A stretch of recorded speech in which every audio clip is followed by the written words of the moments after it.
ഇപ്രാവശ്യം കൂടെ എന്റെ പ്രാർത്ഥന കേട്ടില്ലേ, സത്യമായിട്ട് ഞാൻ ഇതിന്റെ ഫേസ്ബുക്ക് പേജിൽ കയറി പൊങ്കാലിട്ടു. അമ്പലത്തിന് പേജൊക്കെ ഉണ്ടോ? ആ, തന്ത്രി അഡ്മിൻ, വടക്കെടുത്തമ്മ FC. ഇതൊന്നും ഞാൻ അറിഞ്ഞില്ല. നീ എന്തെന്ന് അറിയുന്നത്? ആ, പൊങ്കയുടെ കാര്യം പറഞ്ഞപ്പോഴാ. എടാ നീ ബോച്ചയുടെ ഭാഗത്താണോ അതോ മണി റോസിന്റെ ഭാഗത്താണോ? അമ്പലത്തിൽ വെച്ചാണ് പറ്റി സംസാരിക്കുന്നത്. വന്നേ. പിന്നെ അത് എവിടെ വെച്ചോണ്ട് സംസാരിക്കാൻ പറ്റും? ഇത് ഇന്ത്യ മഹാരാജാണ്, അതിനുള്ള സ്വാതന്ത്ര്യം നമുക്കുണ്ട്. അത് മാത്രമല്ല ഇന്ന് റിപ്പബ്ലിക് ഡേ ആണ്. എടാ നിനക്കങ്ങനെ എന്തും സംസാരിക്കാനൊന്നും പറ്റൂല. നീ പറഞ്ഞ ഓരോ ഡയലോഗിനും ഓരോ ആക്ട് വെച്ച് നിന്നെ പിടിച്ച് അകത്തിടും.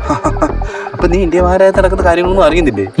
എടാ സെയ്ഫ് അലിക്കാൻ പോലും സേഫ് അല്ല, ഉള്ള കഴുത്തിൽ കത്തിച്ച് കുത്തി.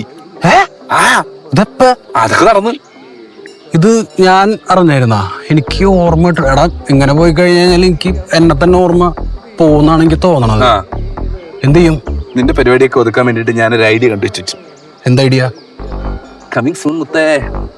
എടാ പറഞ്ഞിട്ട് പോ. നീ അവിടെ പോണ്? സമാധി ഇരിക്കാൻ. എടാ സ്കൂളിൽ പോന്ന് പിള്ളേർക്ക് റിപ്പബ്ലിക് ഡേ അല്ലേ, മുട്ടായി കൊടുക്കാൻ. റിപ്പബ്ലിക് ഡേ എന്നാണോ? ഞാനുണ്ട്.